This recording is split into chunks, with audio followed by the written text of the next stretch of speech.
Jadi gembala, klerus, suster, pastor itu kan asalnya dari umat dan pasti kembali kepada umat, jadi milik umat.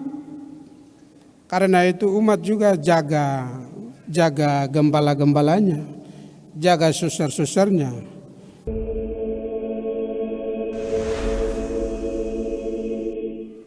Bapak Ibu, saudara-saudari yang dikasihi oleh Kristus,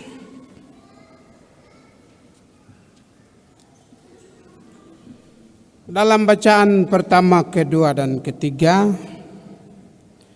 satu rangkaian cerita tentang para murid berjalan memberikan kesaksian perbuatan-perbuatan yang diajarkan dan ditinggalkan oleh Yesus, bahwa para murid berani tampil memberikan kesaksian,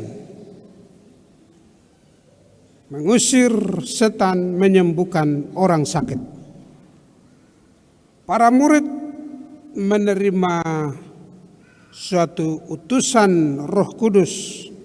Tuhan menghembusi mereka dengan Roh Kudus dan mereka diutus mulai dari Yerusalem, dan pewartaan itu harus tersebar ke seluruh dunia. Pada bacaan pertama hari ini, Rasul Petrus menyembuhkan seorang yang sakit dan dia diperhadapkan dengan mahkamah agama. Di situ kesempatan Petrus memberi kesaksian bahwa yang menyembuhkan orang sakit ini adalah Yesus yang kamu salibkan itu. Itu satu kesaksian, satu pewartaan, mewartakan Kristus di tengah-tengah ahli-ahli Taurat dan orang-orang Farisi. Mereka yang dianggap menguasai dirinya dan menguasai pewartaan, menguasai kitab suci atau Taurat. Petrus memberi kesaksian dengan suatu keberanian. Dia tidak takut pertama untuk konsekuensi dihukum atau tidak. Itu soal kedua. Yang penting dia bisa mewartakan bahwa Yesus yang kamu bunuh, dialah sekarang menyembuhkan orang ini. Dan yang kedua, Petrus memberi kesaksian bahwa batu yang dibuang oleh tukang-tukang bangunan, dan tukang bangunan adalah kalian, sekarang sudah menjadi batu penjuru. Dia adalah Yesus sendiri.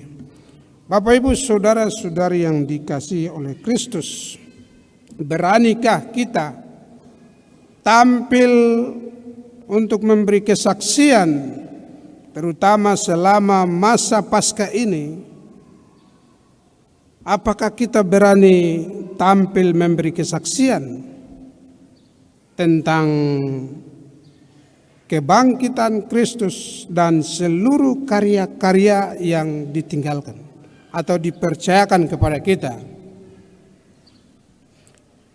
Minimal kita harus memiliki keberanian, dan dengan keberanian mampu mewartakan Kristus. Yang kedua, setiap orang yang telah mendengarkan sabda Allah, mereka sudah menjadi anak-anak Allah. Para murid berjalan dan setiap pengikutnya sudah mulai mengenal Tuhan, dan mereka membentuk satu kesatuan umat atau jemaat perdana. Mereka adalah anak-anak Allah. Dan saatnya nanti kita akan kelak mengenal diri kita sebagai anak Allah yang jelas. Apakah kita masih merasa bahwa kita ini anak-anak Allah? Apakah saat ini kita merasa masih ada dalam anak-anak Allah? Atau apakah kita masih merasa bahwa kita bagian dari anak-anak Allah? Ini pertanyaan-pertanyaan. Apakah masih ada bagian menjadi anak-anak Allah? Ataukah kita masih di luar dari anak-anak Allah? Nanti jawab sendiri. Yang ketiga, pesan hari ini dalam Injil,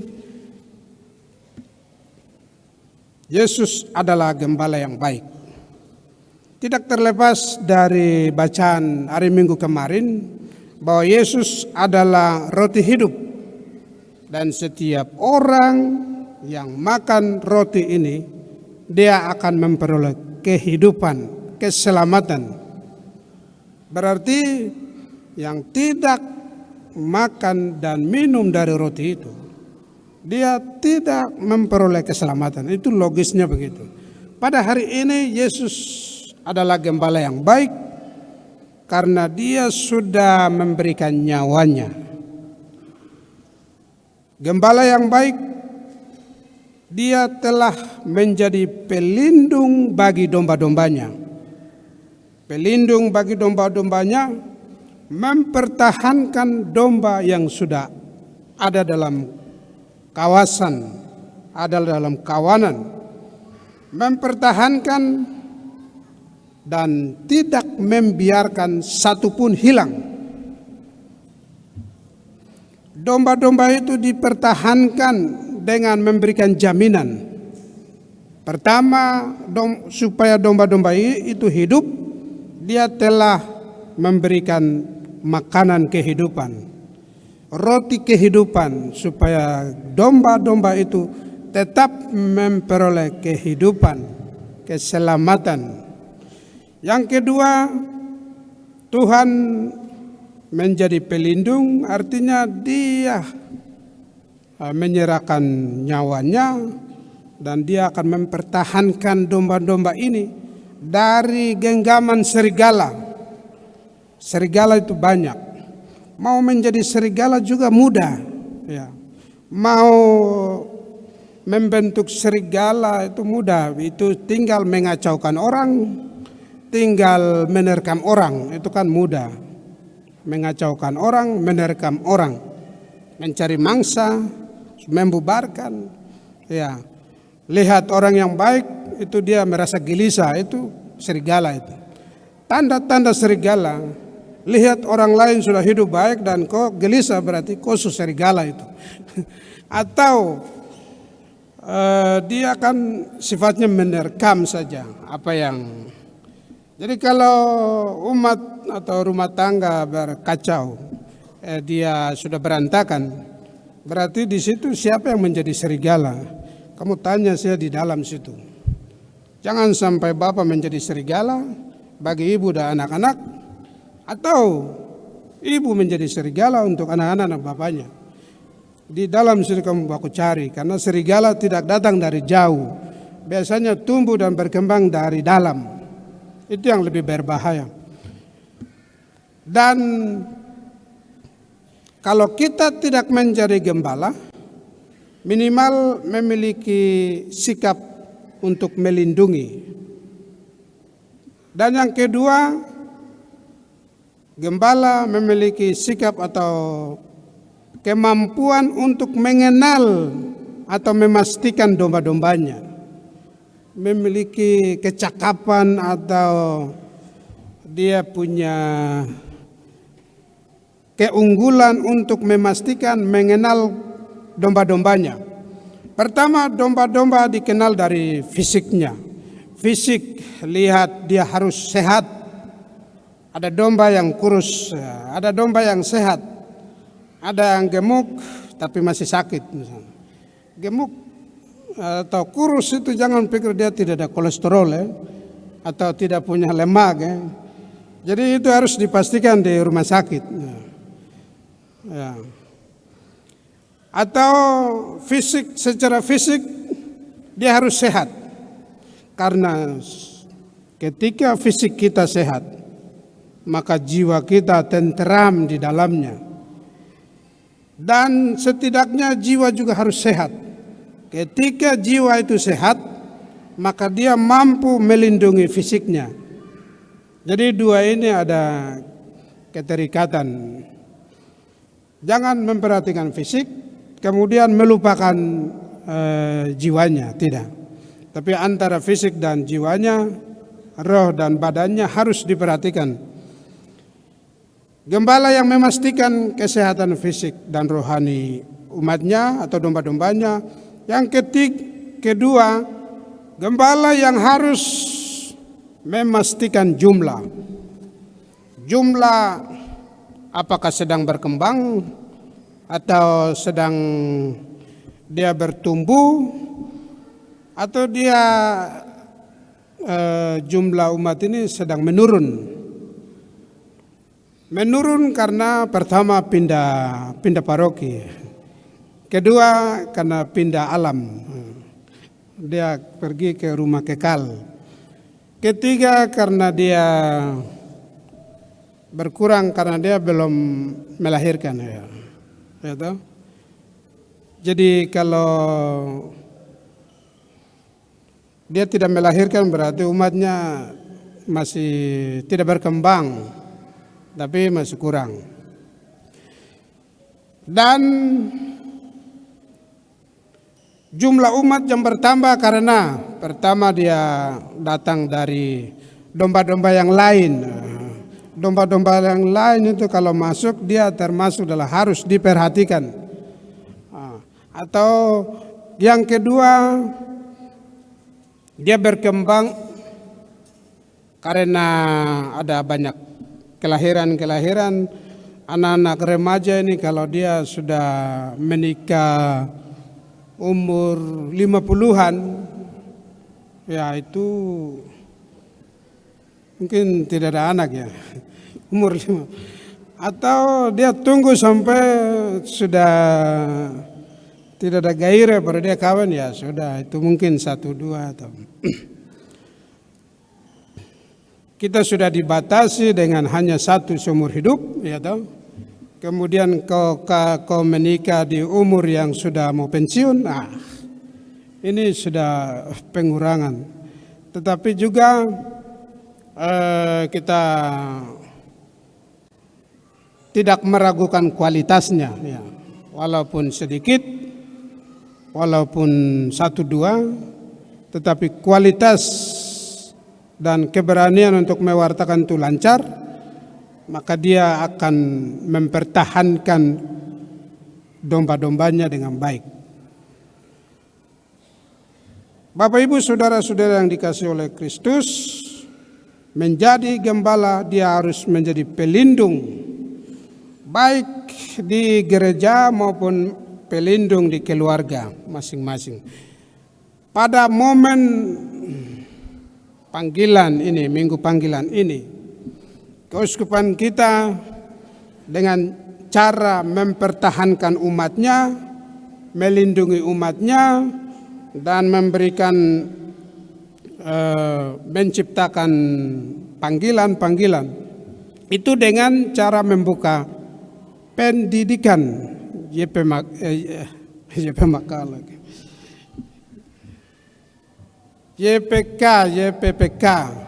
Jadi itu sudah dibuka itu. Saat misionaris datang, YPPK ini sudah saya lupa. Dia sudah menyebar untuk menciptakan kualitas umat, kualitas domba di keuskupan ini. Sudah membuka sekolah, menyediakan guru-guru, mempertahankan mereka, mendidik anak-anak dengan baik. Dengan mendidik, dia dilanjutkan, kalau dipanggil masuk ke seminari, lalu dia kalau dipilih dan dipanggil dan dipilih, dia menjadi gembala awam, gembala klerus, itu sudah mempertahankan gereja, mempertahankan domba-domba dengan cara membuka sekolah. Apakah sekolah itu masih hidup atau tidak? Itu tetap masih ada. Di kota masih hidup, tetapi di pedalaman itu sudah mau bilang mati juga salah-salah, hidup juga salah-salah. Jadi mati hidup, ya gitu. Mati hidup. Kemudian menjaga kesehatan umat, keuskupan, setiap keuskupan membuka rumah sakit, klinik untuk merawat yang sakit, yang terluka, yang fisiknya sudah harus dirawat. Jadi membuka sekolah, puskesmas tidak ya. Seperti Caritas, seperti memang di sekolah-sekolah itu dilengkapi dengan petugas-petugas kesehatan. Apakah sekarang masih berjalan atau tidak, diambil oleh yayasan, oleh Freeport atau pemerintah. Jadi di situ kita tidak tahu. Sampai bisa tenggelam atau hidup, mati hidup juga ada di situ. Kemudian dalam kegembalaan keuskupan juga umat menyediakan anaknya menjadi imam, bruder, suster, lebih ke panggilan klerus, panggilan khusus, dan terus berjalan sampai saat ini. Jadi gembala, klerus, suster, pastor itu kan asalnya dari umat dan pasti kembali kepada umat, jadi milik umat. Karena itu umat juga jaga gembala-gembalanya, jaga suster-susternya. Banyak yang dipanggil, kemudian ada yang menjadi pelindung bagi di paroki-paroki, ada yang mengenal umat mengenal gembalanya. Kemudian di Keuskupan Timika ini yang mental para gembala berhadapan dengan peristiwa-peristiwa yang sedang kacau antara TNI dengan OPM, ya itu di pedalaman-pedalaman itu ya, hidup dengan tembakan-tembakan itu, bunyi petasan yang bisa mematikan. Jadi gereja-gereja di pedalaman dia harus menjadi tempat pelindung di situ. Setiap orang harus datang untuk dilindungi di situ. Setiap orang yang ada di paroki itu, dia pastornya, gembalanya harus dia mentalnya kuat. Ya.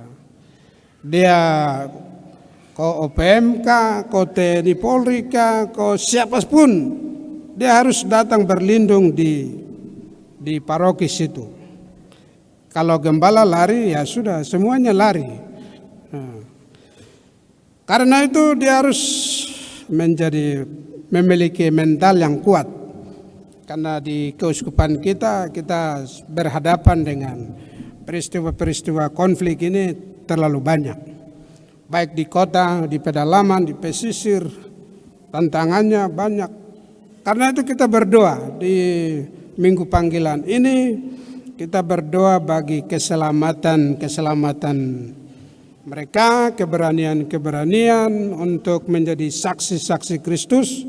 Sampai saat ini belum ada pastor yang menjadi martir, masih sehat-sehat. Jadi jangan khawatir, mati pun itu jadi martir. Kalau hidup syukur, kalau mati juga tidak apa-apa. Demi panggilan, demi mewartakan Injil, tidak menjadi persoalan besar. Bapak Ibu saudara-saudari yang terkasih, semoga kita semua dilindungi dan diberkati oleh Tuhan. Semoga demikian. Amin.